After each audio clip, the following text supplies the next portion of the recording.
लोकसभा निवडणुकीच्या पार्श्वभूमीवर शिवनेर प्राईम घेऊन येत आहे एक विशेष कार्यक्रम। मी खासदार बोलतोय। माझ्या सोबत आहेत पंचायत समिती जिल्हा परिषद येथे वेगवेगळ्या प्रकारे काम करणारे वसंतजी भालेराव। तुमचं या ठिकाणी शिवनेर प्राईम मध्ये स्वागत। नमस्कार। मला तुम्हाला प्रश्न पहिलाच असा विचारायचा आहे की गेली अनेक वर्ष तुम्ही लोकसभा निवडणूक पाहिली असेल, तुम्ही अनेक वेळा प्रतिनिधित्व केलेलं आहे, वेगवेगळ्या समाजाला जवळून हाताळलेलं आहे, समाज जवळून पाहिलेला आहे, तुम्ही एकदम ग्रामीण भागामधून प्रत्येकाशी नाळ जोडत वर आलेला आहेत। मग तुम्हाला काय वाटतं की जी आत्ताची लोकसभा निवडणूक आहे ती निवडणूक आणि पूर्वीची निवडणूक जी तुमच्या असणाऱ्या आठवणीमधली आहे ती कशी सांगाल आमच्या प्रेक्षकांना? नाही, पूर्वीच्या निवडणुका आणि आत्ताच्या निवडणुका याच्यामध्ये जमीन आसमानचा फरक झाला आहे। पहिली गोष्ट, पूर्वीच्या निवडणुका आपला खासदार किंवा आपला आमदार किंवा आपला लोकप्रतिनिधी कसं काम करतोय त्याच्या कामाचं मूल्यांकन करून लोक मत द्यायचे। त्या माणसाची समाजातली वागणी कशी, समाजातल्या प्रत्येक घटकाशी तो कशा पद्धतीनं जातो, कशा पद्धतीनं सगळ्यांना सामावून घेतो, याच्यावरच पूर्वीच्या निवडणुका अवलंबून असायच्या। आत्ताच्या निवडणुका म्हटलं की गेले 10-15 वर्षापासून निवडणूक म्हणलं की निवडणुकीसाठी लागणारा बक्कळ पैसा आणि तो बरोबर असला की कोणीही त्याच्यासाठी उमेदवार पात्र ठरू शकतो। किंबहुना ज्याच्याकडे भरपूर निवडणूक लढवण्या इतका पैसा आहे तोच आत्ताच्या निवडणुकांमध्ये उमेदवार ठरू शकतो। म्हणजे मी उमेदवारीपासून घेतो, उमेदवार पात्र कसा। पूर्वीचे लोक कोणता माणूस समाजामध्ये किती काम करतो हे पाहून त्याला पक्षाने उमेदवारी देत असायचे। आत्ता तसं नाही। आत्ता उमेदवारी देताना काही जो क्रायटेरिया आहे त्या क्रायटेरियात पहिला पैसा, आर्थिक वातावरण, आर्थिक परिस्थिती त्या उमेदवाराची कशी आहे ते पाहूनच त्याला आता उमेदवारी दिली जाते। हा झाला एक उमेदवार ठरण्याचा भाग। दुसरा भाग ॲक्च्युअली निवडणूक प्रचाराचा। त्या काळी प्रचाराला असा सोशल मीडिया किंवा दूरदर्शन किंवा बाकी जो मीडिया आहे याच्यावर फारशी प्रसिद्धी मिळत नव्हती। त्या काळी फार तर आपला रिटन म्हणजे न्यूजपेपर वगैरे याच्या माध्यमातूनच लोकांना फार तर कळायचं। पूर्वीचा काळ असा होता की अगदी खेडेपाड्यात जर गेलं तर कुठंतरी भिंतीवर नावं लिहायची, रंगवायचे वगैरे। आता तो काळ राहिला नाही। प्रचाराची साधनं भरपूर आली आणि ती प्रत्येक माणसापर्यंत पोचणारी साधनं तयार झाली। आज नाही म्हटलं तरी प्रत्येकाच्या खिशात मोबाईल आहे। मोबाईलच्या माध्यमातून आपला उमेदवार कोण आहे, कसा आहे, काय आहे हे सगळ्यांपर्यंत पोचतं आहे। आणि प्रश्न राहिला विकास कामांचा। पूर्वी देशामध्ये विकास कामांना फार मोठा वाव होता। स्वातंत्र्य मिळाल्यानंतर 30-40 वर्ष काँग्रेस पक्षाची या देशातली दरिद्री घालवायलाच गेली। किंबहुना शेतकरी समाज जो असेल त्याच्या शेतीला लागणारं पाणी, त्याच्यासाठी धरणं, त्याच्यासाठी कालवे, त्याच्यासाठी कॅनॉल, याच्यामध्ये सुद्धा काँग्रेसचं राजवट 30-40 वर्षाची ती म्हणजे बेसिक सुविधा देण्यासाठी, प्राथमिक सुविधा प्रत्येक गोष्टीला दिल्या पाहिजेत, प्रत्येक वर्गाला दिल्या पाहिजेत। म्हणजे मग आता शेतकरी आला, दुसरं आलं उद्योजक। वेगवेगळे उद्योग या देशामध्ये तयार करायचे। स्वातंत्र्यपूर्व काळामध्ये, स्वातंत्र्याच्या काळामध्ये या देशामध्ये साधी टाचणी तयार होत नव्हती। आज आपण पाहतो आपल्या देशामध्ये परदेशात जे तयार होत नाही उद्योगाच्या माध्यमातून ते आपल्या देशात तयार होते। आणि मग त्या काळचं जे वातावरण होतं प्रचाराचं किंवा याचं, त्या लोकांना काम करायला फार मोठा स्कोप होता। मग खासदार असू द्या, आमदार असू द्या। पूर्वीच्या काळी नद्या पावसाळ्यामध्ये धो पाऊस पडायचा, निघून जायच्या। नंतरच्या काळामध्ये या देशामध्ये शेतीच्या माध्यमातून सुधारणा करण्यासाठी मग पहिलं हरित क्रांती आली, नंतर धवल क्रांती आली, शेतीला उद्योगधंदा, जोड उद्योगधंदे आल्यानंतर नंतर पोल्ट्री व्यवसाय आले, नंतर म्हणजे वेगवेगळे व्यवसाय शेतीशी निगडीत आले।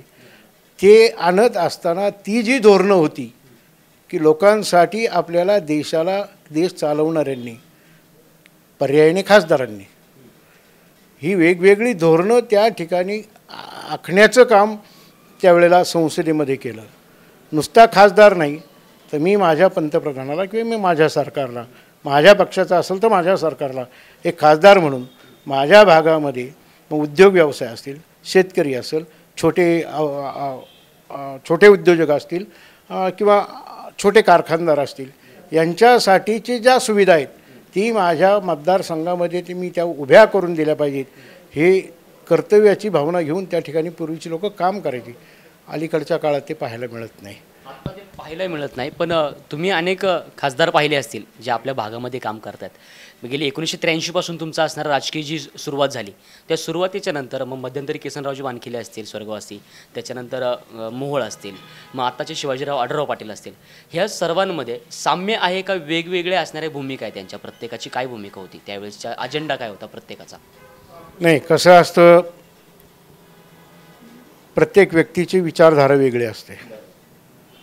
किंबहुना पक्षाची विचारधारा एक असू शकते. पक्ष हा कोणत्याही खासदाराचा पक्ष तो त्या विचारधारेवर चालत असतो किंवा त्यांच्या त्या निवडणूक जाहीरनाम्यावर चालत असतो. परंतु त्याच्याही पलीकडं आपण निवडून दिलेला जो खासदार आहे त्याची विचारधारा कशी हे सगळ्यात फार महत्त्वाचं असतं. आता मी सुरुवातीच्या काळात पाहिलं, रामकृष्ण मोरे या ठिकाणी पहिल्यांदा खासदार झाले 1980च्या दरम्यान. इंदिरा लाट होती त्यावेळेला, सहज त्याने खासदार निवडून आले. रामकृष्ण मोरे हे नाव तसं आपल्या भागाला फार लोकांना माहीत नव्हतं. एक युवक काँग्रेसमध्ये काम करणारा कार्यकर्ता आणि त्यावेळचे मुख्यमंत्री स्वर्गीय वसंतदादा पाटील यांचा एक जवळचा कार्यकर्ता, एवढंच फक्त बाकीच्या लोकांना माहीत होतं. परंतु त्या लाटेत निवडून आल्यानंतर त्या माणसाने जी कामं केली ती वाखाणण्याजोगी आहेत. त्यांनी कोणती कामं केली होती? नाही, पूर्वी त्यावेळेला खेड्यांना जोडणारे रस्तेसुद्धा डांबराचे नव्हते, मुरमाचे आणि कुठंतरी खडीकरण केलेले. आपण जर एखादी एसटी जर जाताना पाहिली खेडेगावाकडं तर तिच्या मागं सगळे ते फुपाट्याचे आणि धुळीचे लोट असायचे. त्यांनी पहिलं रस्त्याचं, शेवटी दळणवळण हा समाज सुधारणेतला एक मोठा भाग आहे. दळणवळण याला प्राधान्य दिलं, त्याचबरोबर शेतीला पाणी यालासुद्धा फार मोठं प्राधान्य दिलं. त्यावेळेला एक संकल्पना आली महाराष्ट्र सरकारमध्ये, वसंतदादा पाटलांनी मांडली की प्रत्येक नदीवर मोठमोठी धरणं बांधण्यापेक्षा एक छोटे छोटे केटीवेअर्स किंवा त्याला त्यावेळेला वसंत बांधारे म्हणले जायचे, ते वसंत बांधारे बांधून जर त्या बांधाऱ्याच्या माध्यमातून 4-6 गावाच्या लोकांना किंवा त्या 4-6 गावाच्या शेतकऱ्यांना त्यांच्या शेतीला पाणी आपण जर पुरवत राहिलो किंवा देऊ शकलो तर ते एक चांगला प्रकल्प. आज जर पुणे जिल्ह्यात पाहिलं तुम्ही, पुण्याच्या हद्दीत आल्यानंतर आळेफाट्यापासनं पुण्यापर्यंत जाईपर्यंत प्रत्येक नदी ही फुल भरलेली दिसते. याचं कारण का? त्या नद्यांवर झालेले केटीवेअर्स. शेवटी हे पाणी आलं, शेतकऱ्यांच्या जीवनात क्रांती झाली. शेतकऱ्यांनी पाणी आपापल्या पद्धतीनं नदीतून उचललं, शेतात नेलं, जमिनी सपाटीकरण केला, पर्यायाने त्याच्या शेतात शेती पिकायला लागली, माल निघायला लागला आणि त्याचमुळं त्याचं अर्थकरणसुद्धा हे वेगाने पुढं आलं. म्हणजे अशा पद्धतीनं शेवटी खासदार काय शेतकऱ्याच्या शेतामध्ये जाऊन काय पाणी भरत बसत नाही, त्यांनी ते उपलब्ध करून द्यायचं असतं. त्याच काळामध्ये पिण्याचं पाणी, मग गावागावांना पिण्याचं पाणी, नळ योजनांचा उपक्रमसुद्धा फार मोठ्या प्रमाणावर त्यांनी हाताशी घेतला. जिल्ह्यामध्ये एक चांगला खासदार, सुशिक्षित आणि विचारवंत खासदार म्हणून त्यांची प्रतिमा राहिली. त्याच्यानंतर मग दुसऱ्यांदा आदरणीय माजी खासदार किसनरावजी वानखेडे आले. काय होतं, हे शेवटी राजकारण आहे. राजकारणामध्ये एखादा चांगला माणूस काम करत असेल तर त्याला तेवढे राजकारणामध्ये शत्रूही तयार होतात. हे गणित राजकारणातलं आहे. आणि मग रामकृष्ण मोऱ्यांचं काम करत असताना कुठे ना कुठे 4 माणसं हित होत असेल तर त्याच्यात 4 माणसं दुखावली पण जातात. आणि तो परिणाम झाला की किसनरावजी वानखेडे त्यावेळेला निवडून आले. योगायोगाने त्यांना फार वर्ष काही मिळाले नाही, 1-2-2.5 वर्षाचा कालावधी मिळाला. पण किसनरावजी वानखेडे ग्रामीण भागातले नेतृत्व होतं. एका वेळेला त्यांच्या काळात 4-2 कामं कमी झाली असतील. शेवटी शासकीय कामं प्रतिनिधींनी काही प्रयत्न नाही केले तरी ठराविक कामं ही आपाप त्या मतदारसंघात येतच असतात. शेवटी ते काय थांबत नाहीत. एखाद्या ठिकाणी खासदार नाही म्हणून त्या किंवा आमदार नाही म्हणून त्या तालुक्यात बिलकुल सरकारचं काम होत नाही असं नाही, होत असतं.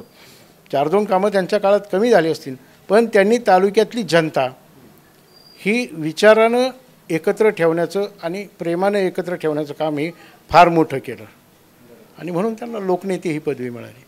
त्याच्यानंतर मग निवृत्ती शेरकर आले, त्याच्यानंतर अशोकराव मोहोळ आले. शेवटी कामं करत असताना प्रत्येकाची काम करण्याची कपॅसिटी ही सारखीच असेल असं नाही. अशोक मोहोळ साहेबांच्या काळातसुद्धा भरपूर कामं झाली. कारण सरकारची तिजोरी भारत जसा स्वातंत्र्य झाल्यानंतर पुढं आल्यानंतर तिजोरीमध्ये सरकारमध्ये तिजोरीमध्ये पैसे जमा होऊ लागले वेगवेगळ्या कारणाच्या माध्यमातून आणि तेच पैसे त्या काळामध्ये लोकोपयोगी कामांना जात होते. पण एक काळ असा होता की सरकारमधनं आलेले बहुतेक पैसे 100 रुपये जर एखाद्या कामासाठी आले तर त्यातले किमान 95 रुपये तरी त्या कामावर खर्च होत होते. आज ती परिस्थिती नाही. त्या निवडणुकांमध्ये ज्यावेळेस त्या निवडणुका झाल्या त्यामध्ये अशी कोणती निवडणूक होती जी पूर्ण टफ फाईट झाली होती, शर्तीचे असणारे संघर्ष हा पाहायला मिळाला होता जनतेला? नाही, संघर्ष हा नाही असा नाही झाला. आपल्या शिरूर लोकसभा मतदारसंघाला संघर्ष नाही झाला. संघर्ष असा प्रत्येक निवडणुकीत झाला नाही. काँग्रेस पक्ष देशभर मजबूत होती. एखाद दुसऱ्या वेळेला भाजपचं सरकार आलं, शिवसेना भाजपची युती असल्यामुळं, परंतु त्यांना ते फार काळ चालवता नाही आलं. शेवटी लोकांनी निवडून दिलं तरी सत्ता चालवता येणं हे सुद्धा फार महत्त्वाचं असतं. जनतेचा असंतोष होऊ नये. मग या ठिकाणी असलेले सुशिक्षित बेरोजगार असतील, या ठिकाणचा शेतकरी असेल, या ठिकाणचे शिक्षणाचे प्रश्न असतील, या ठिकाणचे छोट्या उद्योगधंद्याचे प्रश्न असतील, हे अनेक प्रश्न, पाण्याचा प्रश्न असेल. आज परिस्थिती अशी आहे, शेतकरी पिकवतोय भरपूर, त्याच्या शेतीमालाला बाजार नाही. मग ही मार्केटिंग व्यवस्था जी शेतकऱ्यांची आहे किंवा शेतीमाल मार्केटिंग सिस्टीम जी आहे या देशातली, ती कुठंतरी सुधारली पाहिजे. हे असे अनेक प्रश्न असतात. शिवाजी आढळराव पाटील यांची गेली 15 वर्ष ते निवडणुकीमध्ये निवडून येतात आहे. मग त्यांच्या निवडणुकीबद्दल, निवडून येण्याबद्दल तुम्हाला काय वाटतं? ते कसं काय निवडून आले असतील? नाही, आता जी तुम्ही मगाशी बोलले तुल्यबळ लढत तीच झाली अशोक मोहोळ विरुद्ध शिवाजीराव आढळराव 2004 साली. शिवाजीराव आढळराव आणि आम्ही सगळे एकत्र काम केलेले लोक आहेत. त्यावेळेला ते आमच्याबरोबरच होते, सहकारी म्हणून होते. आणि लोकसभेच्या ऐन तोंडावर त्यावेळेला त्यांनी शिवसेनेमध्ये प्रवेश केला आणि तिकडे ते उमेदवार झाले. ती लढत तुल्यबळ झाली. मला वाटतं त्यावेळेला शिवाजीराव काहीतरी 18,000 मतांनी फक्त निवडून आलेले होते. 17 का 18. हो, चांगलीच टक्कर झालेली होती. आणि त्यातही एकदा संधी मिळाल्यानंतर माणूस सहजपणे साधारणपणे जास्त कष्ट घेऊन पुढे जायचा प्रयत्न करत असतो. शिवाजीरावांनी त्यावेळेला बऱ्याच लोकांना सांगितलं होतं की माझ्याकडे माझ्या मतदारसंघाचा विकासाचा आराखडा मी तयार केला आहे, जोपर्यंत आत्तापर्यंत कोणत्या खासदारांनी केला नव्हता. वेगवेगळी कारणं सांगितली, वेगवेगळी आश्वासनं दिली. त्यामुळे ते त्यावेळेला निवडून आले, पण तरी टक्कर काट्याची झाली.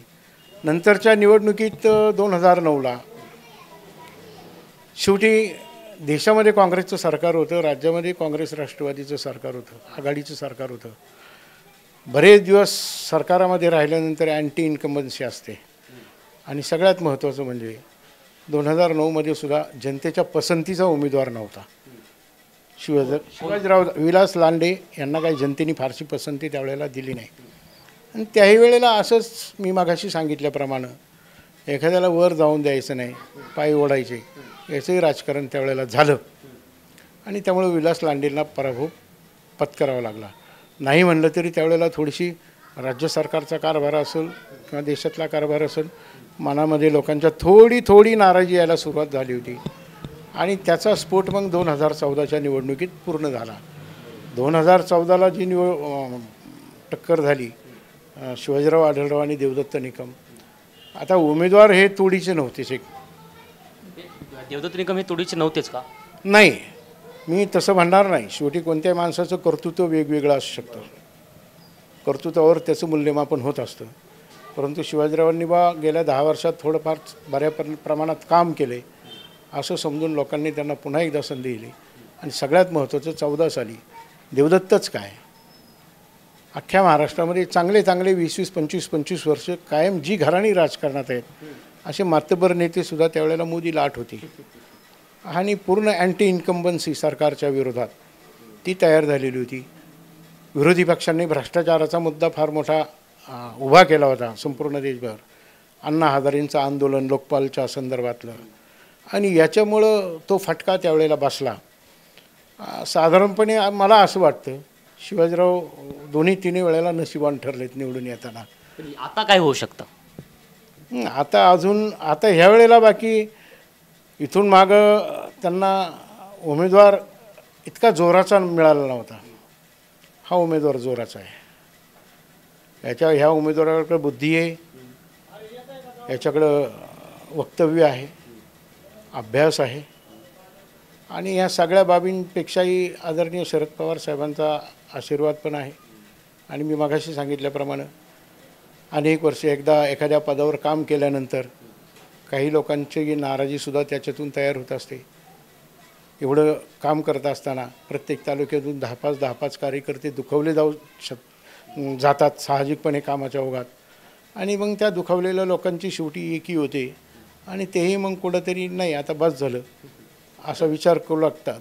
हे सगळं आता ते म्हणतात बस झालं, पण शिवाजी आढळराव पाटील हे विकासाच्या कामांच्या बरोबर किती टक्के पास आहेत आणि किती टक्के नापास आहेत? नाही, आता असं आहे, आता आम्ही सुद्धा पाहतोय तालुक्यावर विकास कामं केलीत हे सगळेच आता प्रत्येकजण बोलू लागला आहे. ज्यांनी काही नाही केलं तोही म्हणतो मी फार विकास कामं केली. तर एवढी विकास कामं केली तर मग पाठीमागे एवढी कामं कशी काय शिल्लक आहेत? त्यामुळे कोणती कामं जे राहिलेत? माझा प्रश्न असा आहे की आत्ताच्या खासदारांनी आपल्या तालुक्यातल्या ग्रामीण भागातल्या पिण्याच्या पाण्याविषयीच्या किती गावांच्या प्रश्नामध्ये लक्ष घातले? सगळ्यात महत्त्वाचा प्रश्न आहे. फक्त प्रधानमंत्री सडक योजनेतले रस्ते केलेत, खासदार निधी टाकून काही गोष्टी केल्या, आणखीन 25-15ची जी काही रक्कम येते त्याच्यातून कामं केली. पण एका खासदाराच्या माध्यमातून जे मोठे प्रोजेक्ट 15 वर्ष खासदार राहिल्यानंतर मोठे प्रोजेक्ट इथे यायला पाहिजे होते, तो मोठा प्रोजेक्ट इथे आला नाही. का ज्या प्रोजेक्टच्या माध्यमातून मतदारसंघामध्ये किमान 5-6 लाख बेरोजगारांना रोजगारी मिळाली, आजूबाजूच्या लोकांचं जीवनमान त्याच्यामुळे उंचावलं असतं, असा एकही प्रोजेक्ट त्याच्यामध्ये आलेला नाही. विमानतळ आलं ते गेलं, आता ते सांगतात की वेगळ्या कारणामुळं गेलं. आज लोकांना वाटतं आहे की काही नाही, आढळरावांनी विरोध केल्यामुळं गेलं. जी रेल्वे आहे गेली 10 वर्ष आम्ही तिचे फ्लेक्स पाहतोय फक्त रेल्वेचे, अजून काही तिचं काही नाही. एका खाजगी कंपनीला कुठंतरी तो सर्वे दिला आहे.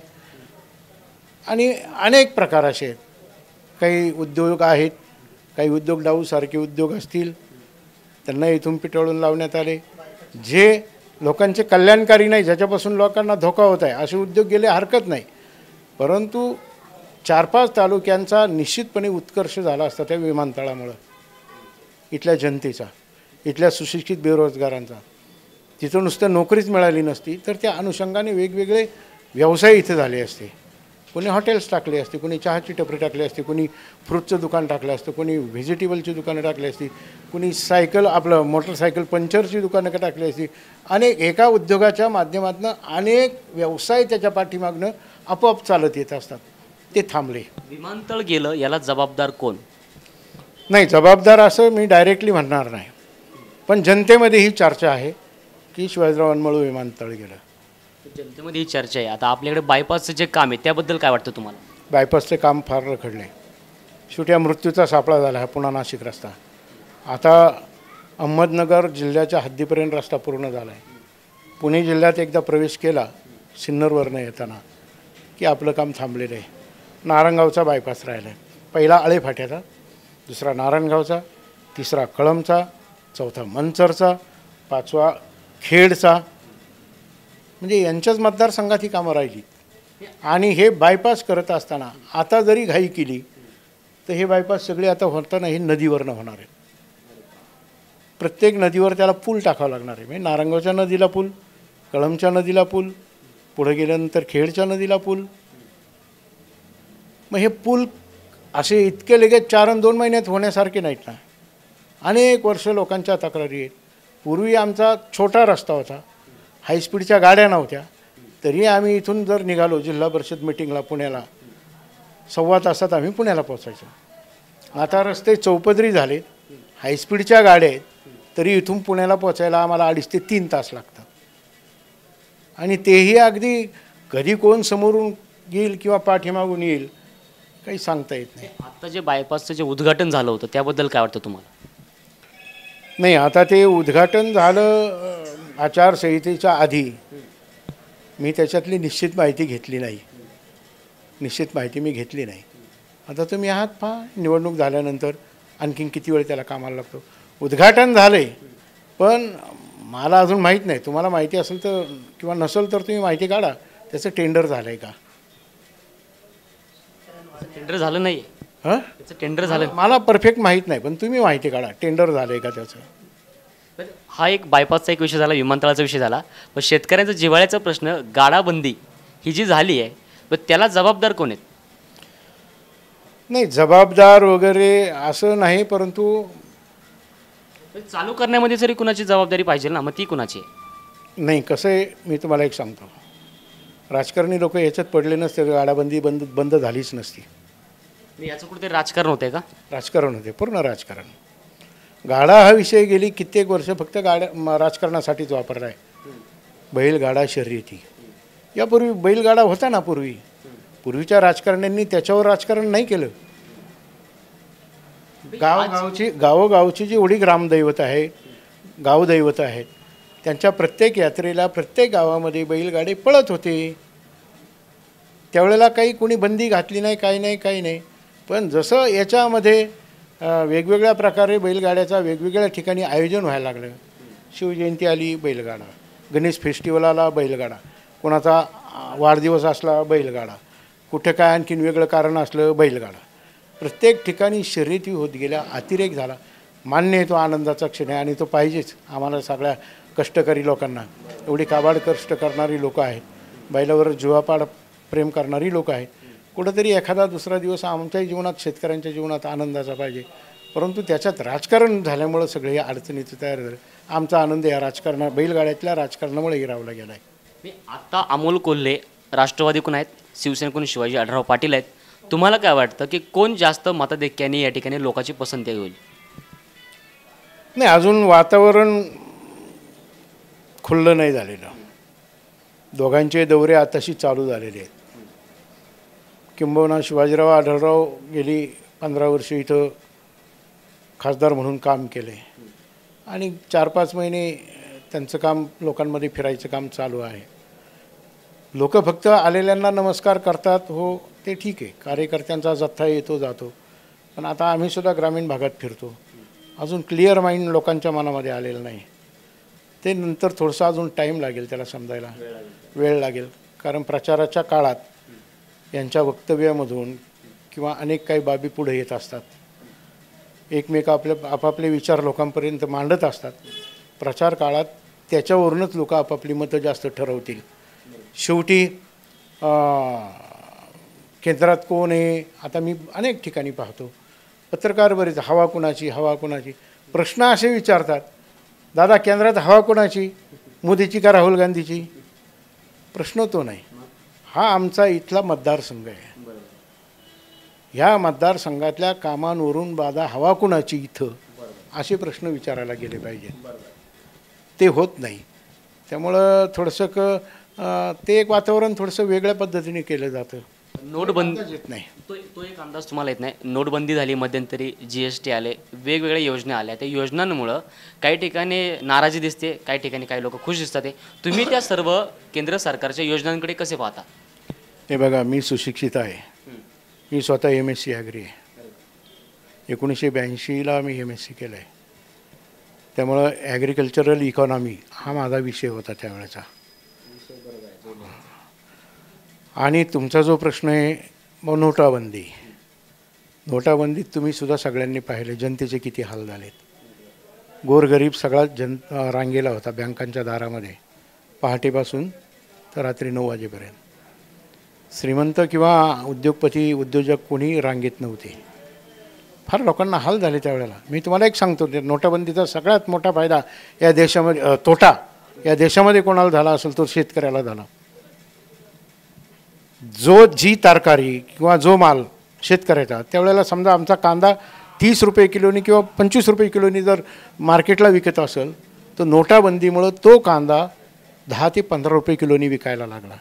मी स्वतः उत्पादन घेतो, वेगवेगळी पिकं, टोमॅटो घेतो, मी अद्रक घेतो, मी अद्रकचं पीक मोठ्या प्रमाणात घेतो. त्यावेळेला नोटाबंदीच्या आदल्या दिवसापर्यंत आमचं अद्रक 25 रुपये किलोनी खपत होतं. मुंबईला पाठवतो, पुण्याला पाठवतो, सुरतला पाठवतो. नोटाबंदी झाल्यानंतर दुसऱ्या तिसऱ्याच दिवशी ते अद्रक 15 ते 16 रुपये किलोनी विकायला लागलं. ज्यावेळेला आम्ही दलालांना विचारलं, विक्रेत्यांना, किंवा हे एवढं एकदम डाऊन का झालं, तर त्यांनी आम्हाला स्पष्ट सांगितलं की ज्या व्यापाऱ्यांना किंवा ज्या छोट्या छोट्या व्यापाऱ्यांना पुढं जे फुटपाथला किंवा इकडे तिकडे जाऊन विकतात, रिटेलरला आम्ही आलं विकतो, त्यांच्याकडे आत्ता खरेदी करायला पैसेच नाहीत. हे सगळे पैसे अडकले कुठं? बँकामध्ये. 500ची नोट चालत नाही, 1000ची नोट चालत नाही. एकतर नवीन नोटा बाजारात उपलब्ध केलेल्या नव्हत्या, आणि मग त्या 500च्या 1000च्या नोटा बाजारात कोणी स्वीकारत नसल्यामुळं मालालाही उठाव कमी झाला, आणि आपोआप पैसे नसल्यामुळं, खरेदीदारांकडे पैसे नसल्यामुळं बाजारभावही कमी झाला. तेव्हापासूनचे जे बाजारभाव पडलेत शेतमालाचे, आज तागायत ते पडलेले आहेत, ते वर आणले नाही. स्वामीनाथन आयोगाबद्दल कोणी बोलत नाही. यांनी सांगितलं होतं आम्ही 1.5 पट उत्पन्न वाढवू. उत्पन्न वाढवायचं का 1.5 पटीनं किंमत वाढवायची, प्राईस वाढवायची? तुम्ही उत्पन्न हा शब्द कशासाठी गृहीत धरता? शेतकऱ्याचं प्रोडक्शन वाढणं. समजा माझ्या शेतामध्ये मागच्या वर्षी 100 क्विंटल एखादी तरकारी निघाली, ती यंदा मला 150 क्विंटल झाली. माझं उत्पन्न झालं 1.5 पटीनं वाढलं, पण त्याच्यातून मिळणारा जो पैसा आहे किंवा इन्कम आहे, पूर्वी जर 100 क्विंटलला जेवढे पैसे व्हायचे, 100 क्विंटलचे माझे समजा 50,000 होत होते, तर आता 150 क्विंटल विकून माझी 30,000सुद्धा होत नाही. 1.5 पटीनं नेमकं वाढवलं आहे काय वाढलं आहे? या सगळ्या योजनांमुळं शेतकऱ्याचं कंबरडं मोडलं. मग त्या सर्व योजना ह्या लादल्या गेल्याच्यानंतर आपण शिरूर लोकसभा मतदारसंघामध्ये पुन्हा येऊया की शिवाजी आढळराव पाटील आणि अमोल कोल्हे यामध्ये तुमचा या ठिकाणी शिवाजी आढळराव पाटील यांना पाठिंबा आहे की अमोल कोल्हेंना? एक तुम्ही प्रतिनिधित्व काम करताय म्हणून काय असेल? नाही, मी पूर्वीच्या काँग्रेसच्या जडणघडणीतला कुणाला पाठिंबा असेल? जडणघडणीतला कार्यकर्ता आहे. कधी कधी आम्ही असं वेडेपणा केलेला आहे की चला तालुक्यातला खासदार होऊ द्या, ते केलेले आहे. आता नाही, असं सांगता येत नाही ना, असं सांगत नसतात जाहीरपणे. मी आता गुपित आहे. नाही, आम्ही तर कार्यकर्ते आहेत. आम्हाला बाहेर निघताना सांगावं लागेल की अमुक याला मत द्या किंवा याला द्या, पण तुम्हाला मी सांगणार नाही की मी असं कसं. सर्वसाधारणतः कोणताही एखादा सर्वसामान्य मतदार असेल तो सांगत नाही मी भविष्यामध्ये तुम्ही व्यक्ती म्हणून मतदान करणार की पक्ष म्हणून? नाही, काय होतं, व्यक्ती म्हणण्यापेक्षा पक्ष म्हणण्यापेक्षा आमचं जे केंद्र सरकारने आज कंबरडं मोडलं आहे त्याच्या विरोधात आम्ही जाणार.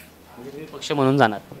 त्याच्या केंद्र सरकारने जे कंबरडं मोडले त्याच्या विरोधात जाणार. नुसतं नोटाबंदी नाही, मागाचा आणखीन एक कोणता प्रश्न विचारला होता तुम्ही? GSTचा. GST होता, आणखीन एक होता. GST नंतर आपण ज्या योजना आणल्या होत्या शेतकऱ्यांनी, वेगवेगळ्या सरकारने ज्या योजना आणल्या होत्या शेतकऱ्यांसाठी त्या योजना होत्या, त्याच्याबद्दल काय झालं? हां, शेतकऱ्यांसाठी शिवाजी महाराजांच्या नावाने आम्ही कर्जमुक्त करूया अशी काही योजना होती. त्यानंतर 6,000 रुपये तुमच्या वर्षाला खात्यावर जमा होतील. 2,000चे हप्ते आले असं काही म्हणतायत, शेतकरी म्हणतायत. ते आलेत का नाही त्यांना माहिती आहे. तुम्हाला त्या सगळ्या गोष्टींबद्दल काय वाटतं? तुम्ही मागाशी मला कर्जमाफी, शेतकऱ्यांसाठीच्या योजना, पीक विमा योजना याच्या संदर्भातला एक प्रश्न विचारला. तुम्ही ग्राउंड लेवलला जाऊन तपासा. मी सांगतो ह्या कळममध्ये किती शेतकऱ्यांना कर्जमाफी झाली. तुम्हाला महाराष्ट्रामध्ये कर्जमाफी झालेला महाराष्ट्रात शेतकरी समाधानी दिसतो का? जर समाधानी शेतकरी दिसला असता या 5 वर्षात 14,000 शेतकऱ्यांनी आत्महत्या केल्या असत्या का? आज कुठेही जा, भीक नको, तुमचं कुत्रावर, अशी शेतकऱ्यांनी आता कळकळीची विनंती आहे. आणि निवडणुकीच्या तोंडावर आता वर्षाला 6,000 रुपये देणार. दिवसाला किती आले रोजी? 17 रुपये. 17 रुपये दिवसाला. अहो काय 17 रुपयात काय येते? अपमान आहे का शेतकऱ्यांचा? नाही, फार मोठा अपमान आहे. इतका शेतकरी दुबळा समजू नये या लोकांनी. देश चालवते हा शेतकरी इथला. या देशातील जनतेला तो खाया घालतोय, अन्नदाता येतो. त्याची एवढी अवहेलना करून, एवढी चेष्टा करून यांना काही सत्ता मिळेल असं मला वाटत नाही. एक मी सांगतो तुम्हाला, 5 वर्षात शेतकऱ्याचे यांनी पूर्ण कंबरडं मोडले. माझे शेतकरी पूर्वी ज्या शेतकऱ्याला शेतात राबून वर्षाकाठी 3 लाख 4 लाख 5 लाख रुपये मिळायचे, आज खर्चसुद्धा तेवढा आहे शेतकऱ्याला. एक मजूर बोलवायला कामाला तर त्याला 300 रुपये रोज द्यावा लागतो. तोही गाडीतून येतो, सकाळी 10 ते 5 काम करतो, निघून जातो. मार्केटिंग चार्जेस इतके वाढले. शेतीमाल जर मार्केटला पाठवायचं म्हणलं तरी आज क्विंटलला 50 ते 60 रुपये भाडं द्यावं लागतं. 60 ते किती रे क्विंटलला, नाही एका डागाला, 50 किलोच्या डागाला. म्हणजे 1 रुपया ऐकून 10 टनाची गाडी पाठवली तर 10,000 रुपये भाडं द्यावं लागतं इथून पुण्यापर्यंत. सुरतला आणि मुंबईला गेलं तर तेच भाडं जाते 15,000 आणि 16,000 रुपये. इतके मोठे चार्जेस वाढलेले आहेत, कंबरडं मोडले. आम्हाला यांनी आहे ना 6,000 नको, आमच्या शेतीमालाला बाजारभाव द्या. मी तुम्हाला आजही चॅलेंजवर सांगतो, या देशातील शेतकरी शेतीमालाला जर ह्या सरकारने चांगले बाजारभाव दिले तर सरकारने शेतकऱ्याला वर्षाला 6,000 देण्यापेक्षा आम्ही सगळे शेतकरी दर वर्षाला 6,000 रुपये तिकडे सरकारला पाठवू. मग मला एक सांगा, तुमच्या खात्यावर 6,000, आता तुम्ही शेती करताय, तुमच्या खात्यावर 6,000 जमा झालेत? मी मागितले नाही. घेतलेच नाही? कुठं काय लबाडाच्या घरचं जेवायला जाता कुठं? ती योजनाच नको तुम्हाला? मला ती योजनाच मान्य नाही. काही अपमान आपण करून घ्यायचा नाही. त्यांनी एकतर शेतकऱ्यांचा अपमान केला आहे वर्षाला 6,000 रुपये देऊन. आपण कशाला अपमान करून घ्यायचं ते घेऊन? बाकीच्या शेतकऱ्यांनी काय केलं पाहिजे? हे बघा, अडचणीतले शेतकरी घेणार. छोटी यांचं चोरांचं काय घेता? घेऊ द्या, शेतकऱ्यांनी घेऊ द्या. आमच्यासारखी सक्षम शेतकरी आम्ही नाही घेतले. मी कर्जमाफीला सुद्धा अर्ज केला नाही. मी हे 6,000ला सुद्धा अर्ज भरला नाही, कुठेच नाही. शेतकऱ्यांची कुठेतरी फसवणूक होती या मार्गातून. बघा, राजकारण करत असताना राजकारणी माणसांनी सरकारचे कोणतेही फायदे घ्यायचे नसतात. ते आता मोठे लोक काय काय घेतात मला माहीत नाही, पण आम्ही छोटे असूनसुद्धा ते फायदा घेत नाही. चला 4 गरिबांना त्याच्यातला फायदा मिळू द्या. आज आमचं हेच म्हणणे, सरकार फायदा देते कोणाला? ज्याला गरज आहे त्यांना नाही देत. ज्याला गरज नाही ते त्याच्यात बसवतात. कर्जमाफी दिली, क्रायटेरिया काय लावला आहे? 5 एकराचा. आता ह्या 6,000 रुपयाला क्रायटेरिया काय लावला आहे? 5 एकराचा अल्पभूधारक. जा तुम्ही मराठवाडा विदर्भात, आत्महत्या तिकडचे शेतकरी करतात. तिथं जर शेतकऱ्यांची जमीन पाहिली त्यांचं त्यांची साईज होल्डिंग आहे 8 एकर, 10 एकर, 15 एकर, 20 एकर, पण कोरडवाहू आहे, पिकत नाही काही. आत्महत्या केल्याशिवाय पर्याय नाही. त्या लोकांना 5 एकरचा क्रायटेरिया लावल्यावर किती लोक त्या योजनेत बसतील? आणि ज्यामुळे सरकारसुद्धा असं करतं आहे, ज्याला गरज आहे त्याला योजनांचा फायदा द्यायचा नाही, हेच त्यांच्या धोरणावरून स्पष्ट होते. म्हणून माझं एक तत्त्व आहे. आता तुम्ही मला सांगितलं खासदार कसा असावा, पहिला प्रश्न हा आहे तुमचा. खासदार असा असावा जो त्याच्या मतदारसंघातील सर्वांचं कल्याण होईल अशा. मग तो शेतकरी असेल, तो मागासवर्गीय असेल, तो दलित असेल, आदिवासी असेल, तो इथला छोटासा व्यापारी असेल, GST, गब्बर सिंग टॅक्स, अनेक व्यापाऱ्यांचं कंबरडं मोडले व्यवसाय. तो मग सुशिक्षित बेरोजगारांचा मोठा प्रश्न असेल. हे सगळे प्रश्न सोडवताना केंद्र सरकारमध्ये ठामपणे भूमिका मांडणारा माझा खासदार असावा. फक्त उगाच पब्लिसिटी करून मी लय काम करतो, मी लय काम करतो, हे काही उपयोग नाही. तुम्ही शेवटचे काही प्रश्न विचारतो, तुम्ही समाधानी आहात का? कशाच्या संदर्भात? आता जे खासदार असेल किंवा सरकार असेल त्या संदर्भात तुम्ही समाधानी आहात का? मी आता एवढं सांगितल्यावर समाधान कसं असणार त्यांच्याविषयी? समाधानी नाही. बिलकुल नाही. कसं समाधान? परिवर्तन परिवर्तन करायला पाहिजे लोकांनी. होणार का? लोकांनी ठरवलं तर होणार. तुम्ही काय सांगा? आम्ही परिवर्तन करायलाच सांगणार. पक्ष म्हणून का व्यक्ती म्हणून? नाही, आम्हाला सरकारने आमचा जो शेतकऱ्यांचा, मी प्रश्न शेतकऱ्यांचा घेतला आहे पहिल्यापासून, ग्रामीण भागाचा घेतला आहे, इथल्या अडीअडचणीचा घेतला आहे. ह्या जोपर्यंत आता गेली 5 दिला आम्ही, यांची मोठमोठी भाषणं ऐकली, मोदी साहेबांची सुद्धा मी भाषणं सगळी ऐकलेली आहेत. मला सांगा ग्रामीण भागातील जनतेवर याचा किती परिणाम झाला?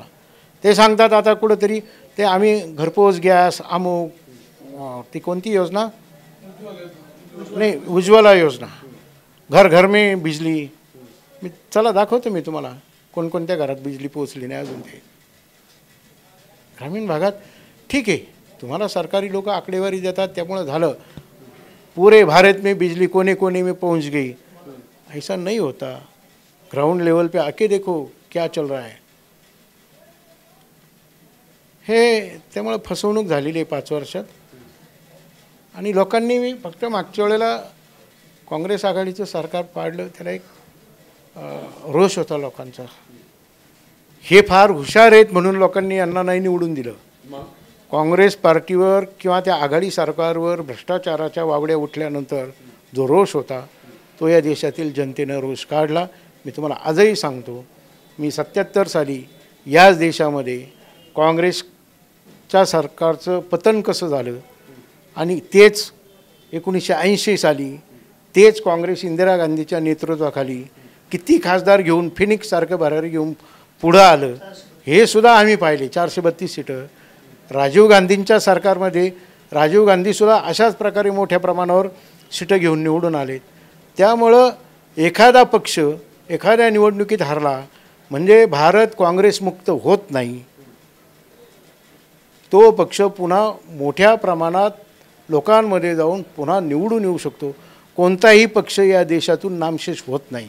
आज जे म्हणतात भारतमुक्त काँग्रेस, भारतमुक्त काँग्रेस, तुम्ही मला सांगा, भारतीय जनता पक्षाकडं ज्या वेळेला निवडणूक लढवायला यांनी सुरुवात केली 2014ला, यांच्याकडं प्रत्येक लोकसभेच्या मतदारसंघात खासदारकीला द्यायला एवढे सक्षम लोक तरी होते का? विधानसभांच्या निवडणुका झाल्या देशभरात, सगळ्या राज्यातल्या वेगवेगळ्या वेळेला झाल्या। यांच्याकडं त्या राज्यातल्या आमदारांच्या संख्ये इतके सुद्धा नेते त्या तालुक्यात उभे राहायला नव्हते। यांनी काय केलं, पक्षात इन्कमिंग सुरू केलं। पार्टी विथ डिफरन्स हा पार्टीचा लोगो विसरून गेले। पक्षात काँग्रेसच्या लोकांचं इन्कमिंग सुरू केलं। आज माझं म्हणणं असं आहे, आजही काँग्रेसयुक्तच भारत आहे। तो फक्त कसा आहे, भाजपकडून आहे। आजही भाजप काँग्रेसयुक्त भाजप झाले आता सगळे।